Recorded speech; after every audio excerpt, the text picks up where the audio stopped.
Alhamdulillah, wassalatu wassalamu ala habibina Rasulillah wa ala alihi wa sahbihi wa man wala. Falnanwi bil-i'tikaf ila al-masjid. Bismillahirrahmanirrahim.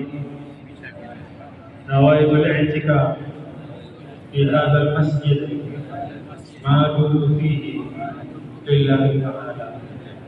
Saya berniat i'tikaf di masjid ini selama berada di dalamnya karena alhamdulillah pada Jumat ini kita diberikan karunia Allah bisa bersama melaksanakan sholat Jumat berjamaah dan dilanjutkan dengan mengkaji kitab suci Al-Quran. Bapak-bapak dan saudara, Sarful Awqat untuk ditalabil ilmu, menghabiskan waktu untuk belajar itu min afdalil qurbat kata ulama, adalah salah satu dari ibadah yang paling utama. Apalagi kalau yang dipelajari itu adalah kitab suci Al-Quran, maka sarful awqat li dirasati kitabillah itu adalah afdal. Menghabiskan waktu atau memanfaatkan waktu untuk belajar kitab Allah itu adalah suatu ibadah yang sangat istimewa. Kenapa bapak-bapak dan saudara belajar Al-Quran itu istimewa? Karena memang Al-Quran lah satu-satunya mukjizat para nabi dan rasul yang masih ada di tengah kita hari. Nabi dan rasul sudah habis. Terakhir baginda Rasul sallallahu alaihi wasallam sekitar 14 abad yang lalu. Tapi ada mukjizat Allah, mukjizat Rasulnya yang tetap berada di tengah-tengah kehidupan kita.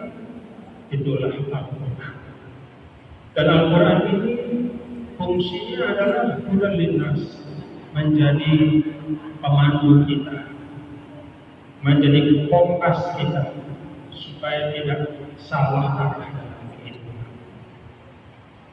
Al-Quran menjadi hudan linnas, kata para ulama, adalah dengan memahaminya. Harus kita pahami tuntunan-tuntunannya seperti itu. Karena itu kita perlu belajar. Bapak-bapak saudara, hari ini kita belajar 2 ayat dari 6.600-an ayat dalam Al-Quran. 2 ayat itu adalah ayat 207 dan 208 dari Suratul Baqarah. Tadi sudah kita baca bersama ayatnya. Mudah-mudahan setiap hurufnya membawa berkah. Allah Ta'ala dalam 2 ayat ini berfirman, A'udzu billahi minasyaitonir rajim. Bismillahirrahmanirrahim. Ayat 207. Wa minan nasi may yashri nafsah wa minan nas, dan ada di antara manusia man, yaitu orang atau sekelompok orang, yashri nafsah, yang menebus. Yashri itu sebenarnya artinya menyerahkan sesuatu yang ada padanya untuk mendapatkan balasan atau kompensasi. Maka yashri itu kalau orang di pasar artinya menjual. Yashri. Nah, pihak yang lain yang menerima itu, maka dia disebut dengan yashtari. Karena ada menjual, maka ada membeli. Kalau di pasar, Allah menggunakan kata yashri, menjual, untuk mendekatkan pemahaman kepada manusia. Karena yang namanya manusia itu lebih paham kalau dia diberikan gambaran yang dekat dengan kesehariannya. Di antara sifat manusia itu, karena dia tidak mungkin mencukupkan kebutuhannya hanya dari kemampuan diri sendiri, maka ada proses tukar-tukar, jual beli dari zaman dulu sampai hari kiamat. Tidak ada manusia yang bisa mencukupkan dirinya dengan apa yang ada pada diri. Kebutuhan kita itu dapat kita ambil dari orang. Proses mendapatkan sesuatu dari orang yang halal di antaranya adalah jual beli. Maka Allah mengatakan, wa minan nasi may yashri, di antara manusia ada yang menjual, menebus, mengorbankan nafsa dirinya ibtigha amardhat, untuk mengharapkan ridho Allah. Jadi yang diharapkan sebagai balasan dan yang dia berikan itu ridho Allah. Bapak-bapak, kalau kita naik ke 3 ayat sebelumnya, ayat 204, itu ada juga satu kelompok manusia yang beda. Wa minan nasi may yurjibuka qawluhu bil hayati. Di antara manusia, kata Allah di ayat yang sebelumnya, 3 ayat sebelumnya, ada manusia yang gak pernah benar yang dia lakukan. Selalu ada kepura-puraan. Ucapannya tidak bisa dipegang. Kalau dia mengatakan beriman, dia sembunyikan kekufuran. Itu yang disebut dengan orang munafik. 3 ayat sebelumnya. Nah, sekarang di ayat 207 Allah sampaikan kelompok manusia yang berbeda dengan yang sebelumnya. Dengan kata lain, rangkaian ayat-ayat ini mengajarkan kepada kita, memberikan pemahaman bahwa dalam kehidupan itu ada 2 macam manusia. Yang pertama, dia tidak punya keimanan kepada Allah. Maka transaksinya di dunia ini betul-betul transaksi hanya untuk dunia saja. Dia tidak mementingkan, bahkan dia tidak percaya kepada kehidupan setelah dunia. Maka yang dia kejar harus untuk di dunia saja. Tidak peduli apa akibatnya. Mau merugikan orang, mau menipu, bahkan Allah pun dia tipu karena dia tidak percaya sama Allah, apalagi manusia. Itu yang pertama. Nah, yang kedua ini yang sekarang kita baca adalah kelompok yang berbeda. Siapa mereka? Yashri nafsahu biqawli. Dia berbuat dalam kehidupan dunia ini, transaksinya adalah tidak mencari keuntungan jangka pendek, tetapi dia mengharapkan ridho Allah Subhanahu wa taala. Nah, pilihannya ada pada kita. Mau yang pertama atau yang kedua. Jadi indahnya Al-Quran itu tidak pernah ada pemaksaan. Selalu Al-Quran itu memaparkan pilihan-pilihan kepada manusia. Termasuk di dalam rangkaian ayat. Mau yang mana? Dan kita pilih. Kelompok yang kedua ini, wa minan nasi may yashri nafsahu. Di antara manusia ada yang menebus dirinya. Kalau dalam Al-Quran ada kata nafsahu, diri manusia, maka yang paling tinggi dari diri kita itu apa? Bapak-bapak, apa yang paling tinggi dari diri kita itu? Ya jiwa, nyawa. Jadi ketika Allah berfirman, wa minan nasi may yashri nafsahu, di antara manusia ada yang sanggup mengorbankan, menebus dirinya, maka yang utama di situ makna dari nafsu adalah nyawa. Kalau sudah nyawa saja sanggup, apalagi yang di bawahnya.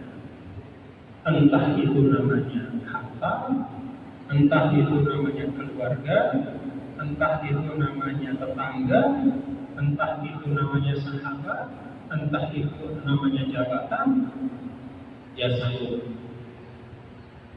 untuk menebus itu demi ridha Allah. Kalau maknanya adalah nyawa, di mana tempatnya orang menebus nyawa untuk mendapat ridha Allah? Pada saat perang fisabilillah. Tapi perang yang benar-benar fisabilillah itu bukan perang yang untuk sesuatu yang tidak baik. Dan perang fisabilillah itu ada syarat-syaratnya, ada kaidah-kaidahnya. Tidak sembarangan mengangkat senjata, tidak sembarangan mengumumkan perang. Kalau zaman sekarang rasanya tidak terlalu banyak kesempatan, apalagi di negara yang aman damai seperti kita di Indonesia ini. Insya Allah ya, tidak ada yang kita harus berperang dengan nyawa. Karena apa? Karena kita hidup di negara yang aman damai. Jadi di Darul Mu'ahadah, Indonesia ini adalah negara aman damai, tidak boleh mengangkat senjata untuk membunuh orang atas nama jihad fisabilillah sembarangan. Di bawah nyawa itu ada harta. Bagaimana bentuk menebus harta untuk mendapat ridha Allah? Banyak jalan. Ada zakat, ada sedekah, ada wakaf. Ketika mengeluarkan harta untuk mencari ridha Allah, maka masuk dalam ayat ini. Ada juga yang berkorban, mengorbankan keluarga untuk mencari ridha Allah. Seperti kalau dulu sebagian sahabat dilarang oleh keluarganya masuk Islam, tapi dia tetap masuk Islam sampai dibunuh oleh keluarganya. Zaman sekarang juga ada. Itu artinya dia mencari ridha Allah dengan menebusnya dengan kehilangan kasih sayang keluarga.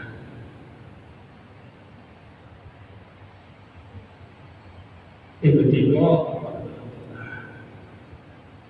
bapak-bapak, saudara-saudara, ini masuk juga tenaga, ya, sholat, bangun pagi-pagi, ada saat masih ngantuk, tapi bergerak untuk sholat subuh, atau misalnya qiyamul lail, itu juga dia syariat, yaitu dia mengorbankan tenaganya, mengorbankan nikmat tidurnya untuk mencari ridha Allah. Jadi ruang tafsiran dari ayat ini luas. Alhamdulillah. Kalau penafsirannya hanya nyawa saja, maka repot kita. Kita nggak dapat berkahnya ayat itu. Karena menebus dengan nyawa itu sekali lagi terbatas. Hanya pada saat jihad fisabilillah dengan fisik, dan itu sulit kan. Tetapi ulama mengatakan bukan hanya nafsu ini artinya nyawa, tapi nyawa dan segala sesuatu yang dicintai oleh manusia.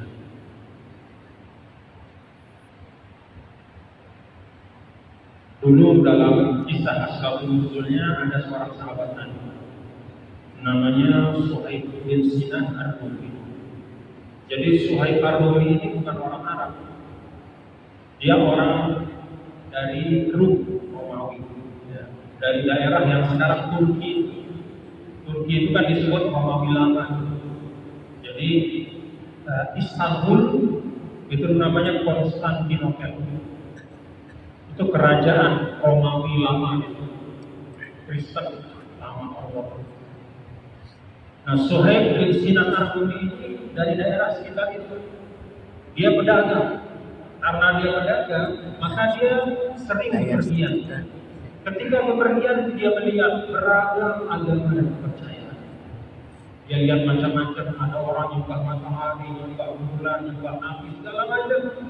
Semakin banyak yang dia lihat, semakin bingung, dan kebingungannya itu mengarahkannya untuk kemudian mencari kebenaran.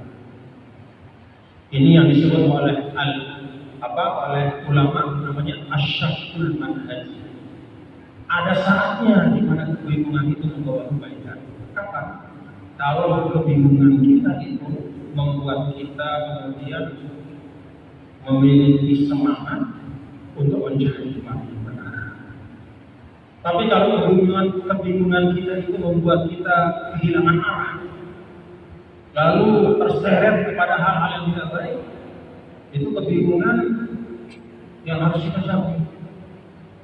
Maka kata Imam Ghazali di dalam kitab beliau Al-Munqidh min ad-dhalal, kalau engkau lihat orang lagi bingung, jangan dicela.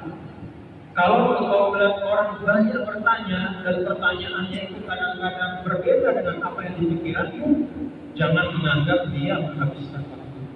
Siapa tahu orang itu sedang berada dalam proses untuk mendapatkan hidayah. Itu yang kalau kata para ulama disebut dengan asyakul manhaji, yaitu suatu kebingungan, keresahan, keraguan yang kemudian membawa kepada pencarian kebenaran. Nah itu Suhaib Ar-Rumi di situ. Jadi dia bingung, tidak kemudian putus asa, tidak kemudian sudahlah saya pusing, nggak mau tahu lah kan begitu. Tapi kebingungannya itu kemudian saya harus mendapatkan kebenaran. Maka ketika dia bepergian ke suatu tempat lagi berdagang, dia berjumpa dengan orang Arab yang menceritakan bahwa di Hijaz itu ada seorang yang mengaku sebagai nabi, namanya Muhammad ibn Abdullah. Maka Suhaib bertanya, ajarannya gimana? Diberitahulah, mengajak untuk menyembah Allah yang Maha Esa, meninggalkan semua perbuatan yang merusak kehidupan, mengajarkan untuk memuliakan manusia, mengajarkan menyambung silaturahim. Tertariklah Suhaib Ar-Rumi, lalu beliau datang ke Mekah. Setelah datang ke Mekah, kemudian beliau tertarik dengan Rasulullah SAW, lalu kemudian mengikrarkan Islam. Tidak lama ketika peristiwa hijrah, beliau akan hijrah juga.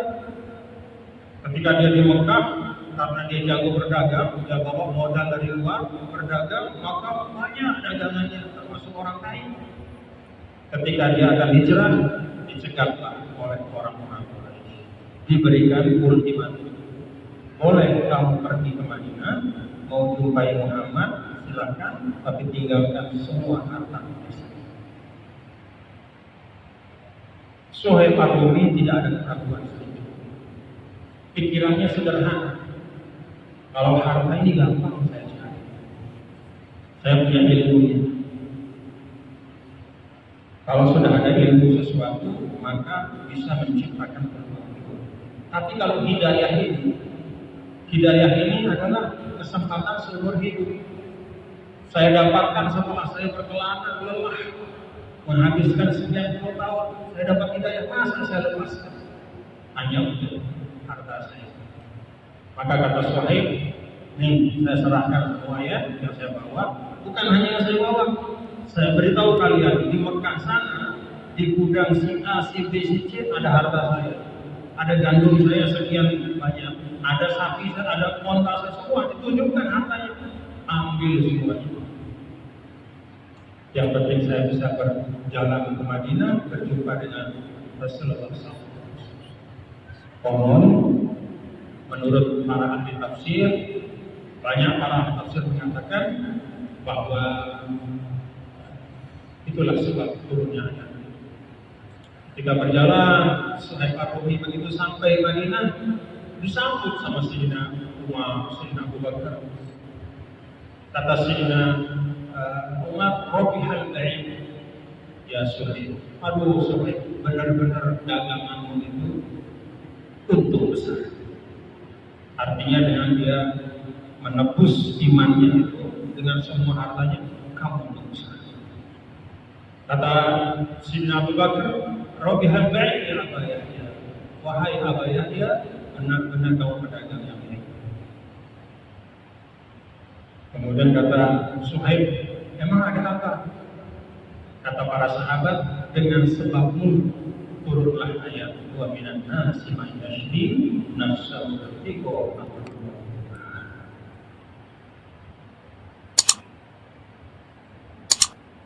Bapak-bapak saudara ayat Al-Quran itu selalu mentautkan dirinya dengan peristiwa. Seringkali mentautkan dirinya dengan peristiwa. Dan bisa siapa saja, peristiwa yang menimpa siapa saja itu bisa bertaut dengan ayat. Suhaib ini bukan orang Arab. Dia seorang pengelana, tapi karena dia melakukan sesuatu yang istimewa, maka Allah memuliakannya dengan turunnya ayat wa minan nasi man yashri nafsahu ibtigha.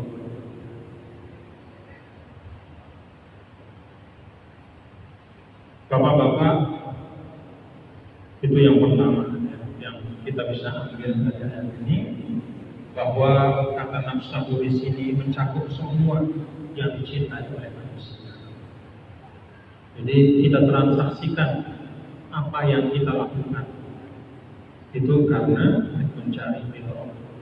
Yang kedua dari ayat ini, ibtigha amardatillah. Jadi kalau kita bilang, perhatikan kata ibtigha ya.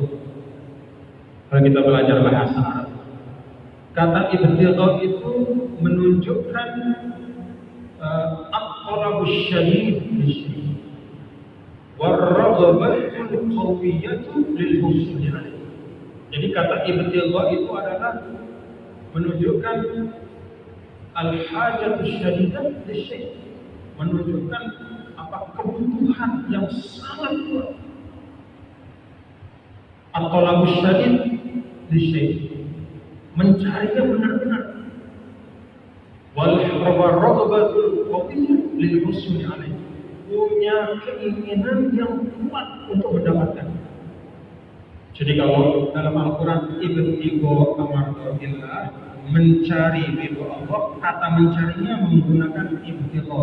Ibtigha itu bukan sembarang mencari, tapi dengan kesungguhan, dengan sepenuh hati. Maka proses kita untuk menebus, misalnya kita menebus harta kita, melepaskan harta untuk mencari ridho Allah, artinya apa? Ketika melakukan proses itu harus dengan kesungguhan. Maka kalau kita bersedekah, sungguh-sungguh caranya apa? Apa arti sungguh-sungguh?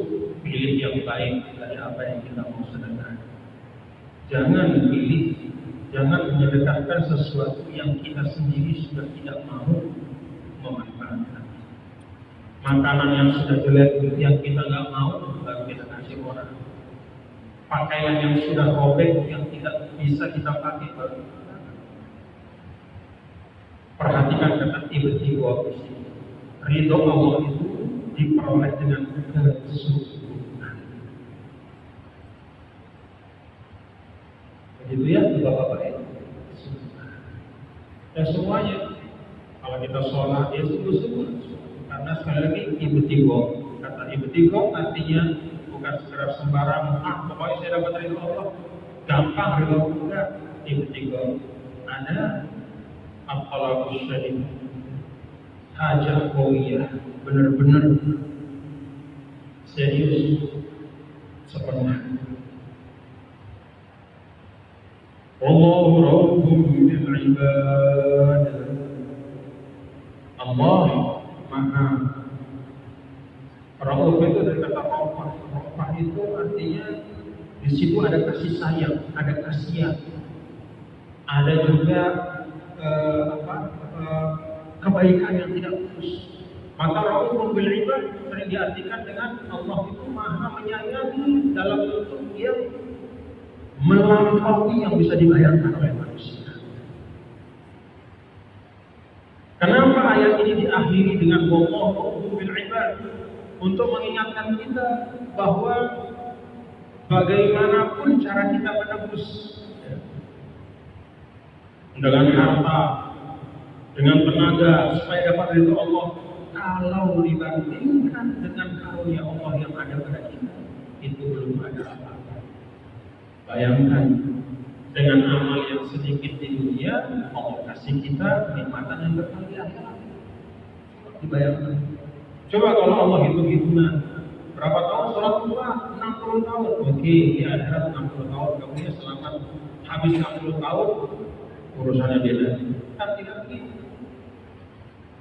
Bahkan dalam keadaan tertentu yang menunjukkan betapa kasih sayang Allah, ada orang yang setiap harinya berbuat kemaksiatan, kekufuran, lalu kemudian dia masuk Islam dengan penuh kesungguhan, lalu begitu dia selesai mengucap syahadat, belum apa-apa, belum sempat sholat, belum sempat puasa, belum sempat zakat, tiba-tiba dia serangan jantung, mati, habis syahadat, tiba-tiba mati. Kata ulama apa? Ulaika yubadilullahu sayyi'atihim hasanah. Maka dosa-dosanya yang dia lakukan sebelumnya ketika dia kufur, seketika mau berubah menjadi gunungan kebaikan. Murahkan Allah. Jadi ini bagian akhir ayat ini untuk menyadarkan kita supaya jangan sombong, jangan merasa sudah banyak amal. Wah, saya sudah banyak sedekah. Wah, sholat saya sudah banyak. Pastilah nanti saya dapat surga. Pastilah harus saya dapat ini, harus dapat itu di akhirat. Maka diingatkan Allah sesungguhnya Allah Maha Mengasihi. Bentuk kasih sayangnya itu yang sedikit dari makhluk manusia dibalas dengan berlipat-lipat oleh Allah Subhanahu. Amal yang pendek, yang sedikit. Kan banyak dalam hadisnya kalimat habibatan ila Muhammad, sakilatan fil mizan, khafifatan ala lisan. Ada dua kalimat yang dicintai Allah, ringan diucapkan, tapi banyak pahalanya. Subhanallah wa bihamdihi, subhanallahil azim, itu rahmatnya. Ringan diucapkan, tapi pahalanya banyak. Kita baca Al-Quran, kata Nabi, man qara harfan min kitabillah falahu bihi hasanah. Satu huruf 10 pahalanya. Kurang-kurang apa lagi? Makanya kata para ulama, kalau ada umat Nabi besar Muhammad Sallallahu Alaihi Wasallam di akhirat kelak, itu dia dimasukkan dulu ke dalam api neraka sebelum dia dimasukkan ke surga karena lebih banyak dosanya dibanding pahalanya. Ma'adkhalatu fil hayatid dunya. Kata para ulama, itu menunjukkan betapa bakhilnya dulu dia di dunia untuk berbuat baik. Karena kalau kita biasa-biasa saja, insya Allah berselamat, apalagi rajin. Jadi kalau kata ulama, ketika dia meninggal dihitung-hitung ternyata pahalanya 1 juta, dosanya 10 juta, itu artinya apa? Ma'adkhalatu fil hayatid. Betapa bakhilnya dia beramal soleh. Karena kan satu kebaikan dapat 10 pahala, satu keburukan hanya 1 dosanya. Berarti kalau masih lebih banyak dosa, artinya apa?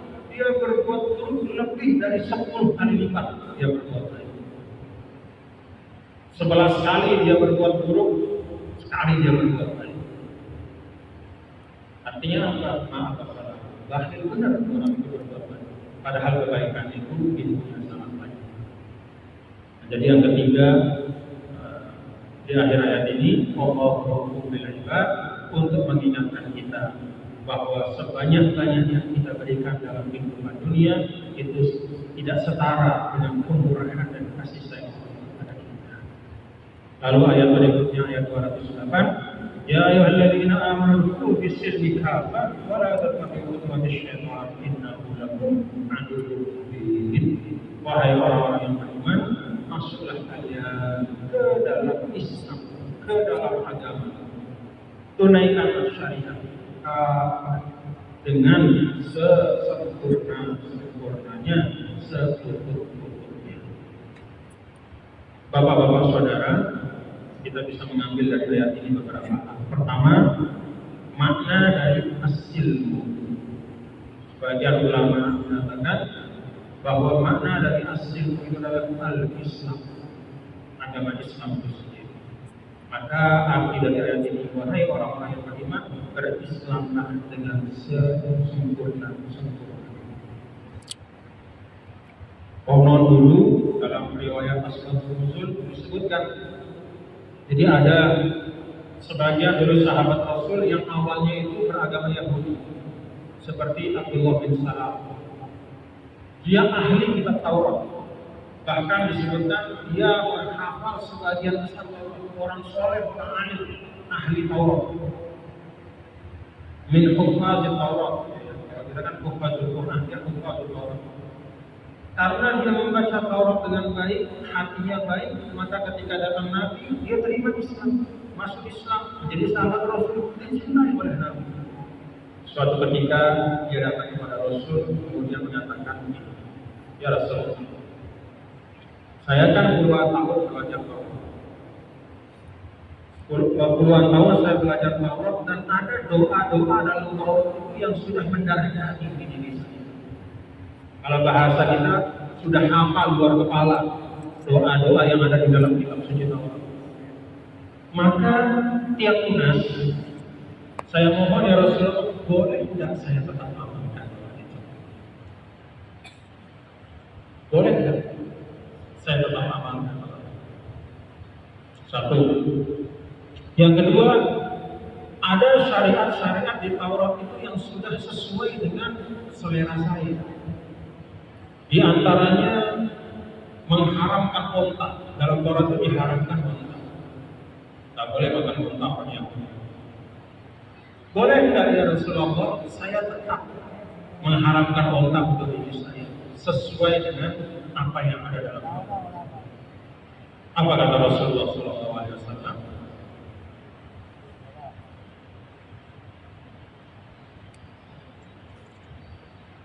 Kalau Nabi Musa masih hidup hari ini, maka tidak ada pilihan bagi Nabi Musa selain mengikuti apa yang aku. Lau kana Musa hayyan ma wasi'ahu illa an yattabi'ani. Kalau Musa masih hidup, maka tidak ada pilihan. Dia pasti akan mengikuti apa yang diturunkan kepadanya. Maka kemudian setelah itu turunlah ayat ini. Ya ayyuhalladzina amanu khulu fis-silmi. Wahai orang-orang yang beriman, masuklah ke dalam Islam dengan artinya apa? Sudah enggak usah bicara Taurat. Sudah ada Al-Qur'an, enggak usah bicara Taurat. Idza dhahara syamsu tafi'al kindi. Kalau sudah matahari terbit, maka lampu-lampu itu sudah tidak perlu lagi, matikan.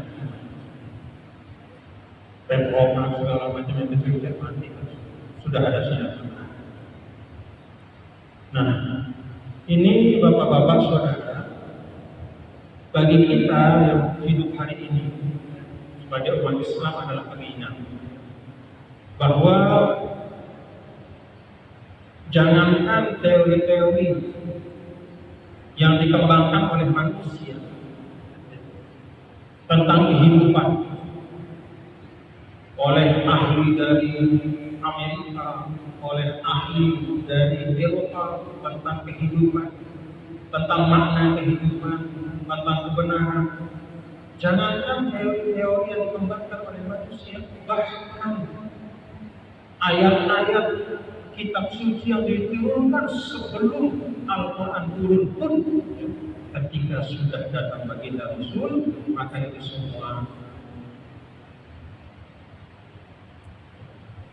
semua diletakkan di belakang. Yang menjadi imam kita adalah Al-Quran. Sudah. Kalau misalnya suku Ibrahim wa Musa, inna hadza labis suhufil ula, suhuf Ibrahim wa Musa. Ada namanya suhuf Ibrahim. Gak perlu kita mencari tahu suhuf Ibrahim itu berapa juz, tebalnya berapa, isinya apa, enggak usah. Karena sudah datang Al-Quran yang musaddiqan lima baina yadayhi wa muhaiminan. Tidak hanya membenarkan yang telah turun sebelumnya, tapi juga muhaiminan. Apa arti muhaiminan? Muhaiminan itu artinya kalau ada yang beda antara dulu yang sekarang, maka Al-Quran yang menjadi patokannya. Sudah selesai. Jadi gak usah akal kita pakai lagi untuk merepotkan ini, memikirkan ini. Pakailah akal kita ini untuk memajukan kehidupan dunia kita. Jangan lagi kita pakai, wah dulu banyak kitab suci kayak apa ya? Wah dulu katanya sholatnya orang-orang umat terdahulu sebelum kita itu beda. Kayak gimana? Nggak usah dipikirin. Jangan menggunakan akal kita untuk membahas hal-hal yang tidak menambah kebaikan dunia dan akhirat. Nah, ini peringatan.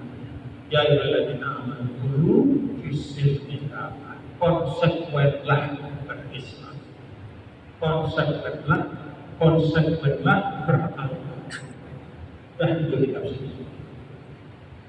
Ini kalau kita maknakan asilmu itu sebagai Islam. Ada juga ulama mengatakan bahwa asilmu di sini gimana al-muwada'ah wassalam, yaitu mengembangkan sikap damai. Artinya apa? Kalau kita menjadi umat Islam, kita hidup antara kita sebagai umat Islam atau ada orang lain yang non-muslim bersama-sama dengan kita di suatu masyarakat, maka kita diperintahkan untuk membangun sikap berdamai. Selama kita tidak diajak perang.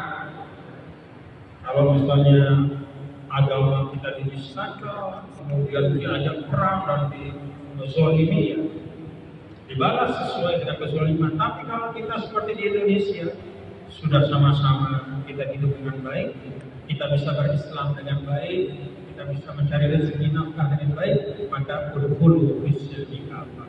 Jagalah kedamaian dan perdamaian. Ini dua tunjukan makna yang disampaikan oleh para ulama. Wala tattabi'u khutuwati syaitan, dan jangan mengikuti langkah-langkah syaitan. Kenapa langkah-langkah itu digunakan bentuk jamak? Karena memang beragam caranya. Bagaimana kita bisa menilai sesuatu itu langkah syaitan atau tidak? Baca ayat yang lain dalam Al-Quran. Apa ayatnya? Innama ya'murukum bis-su'i wal fahsya wa an taqulu 'ala Allahi ma la ta'lamun.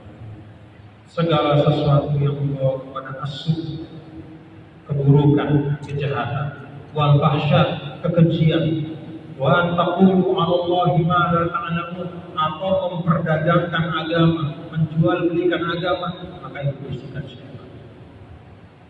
Jadi kalau ada hal-hal yang membawa kepada keburukan, merusak iman kita, menimbulkan kebencian, itu pekerjaan syaitan. Wal fahsya, atau ada kekejian di sini, ada kekejian, maka itu bisikan syaitan. Wa an taqulu 'ala Allahi ma la ta'lamun. Yang ketiga, apabila sesuatu itu di dalamnya mengandung makna memperjualbelikan agama, mengaku untuk agama bukan untuk diri. Nah itu bisikan syaitan. Maka dalam ayat ini, la tattabi'u khutuwati syaitan, jangan mengikuti langkah-langkah syaitan. Innahu lakum, sesungguhnya ia adalah musuh yang nyata bagi kalian. Demikianlah dua ayat Bapak-bapak saudara yang mudah-mudahan kita bisa mendapatkan perspektif Al-Quran tentang menjalani kehidupan dengan demikian lapang dan luas pintu kebaikan yang Allah Ta'ala siapkan. Jadi semua yang kita berikan dengan penuh kesungguhan itu akan berbalik dengan berlipat-lipat kepada kita. Kalau kita meniatkannya untuk dunia, maka Allah kasih dunia, jangan takut. Kan begitu di dalam Al-Quran. Kalau apa? Maka yuridu harsa dunia, waktihi minha. Kalau ada yang berjuang benar-benar untuk dapat dunia, dia benar-benar bekerja habis-habisan untuk dunianya, saya kasih. Tetapi jangan sampai kita transaksinya urusan dunia. Jadi sayang, karena dunia ini selesai dengan selesainya kita hidup. Tapi kalau transaksi kita ibtigha mardatillah, maka akan panjang. Kita akan saksikan kebaikan yang telah kita. Rabbana taqabbal minna innaka antas samiul alim wa tub 'alaina innaka antat tawwabur rahim ya rabbal alamin sallallahu alaihi wa ala sayyidina maulana Muhammad walhamdulillahi rabbil alamin Allahumma biqana ahdina sabila rasul wassalamu alaikum warahmatullahi wabarakatuh. Waalaikumsalam warahmatullahi wabarakatuh. Baiklah.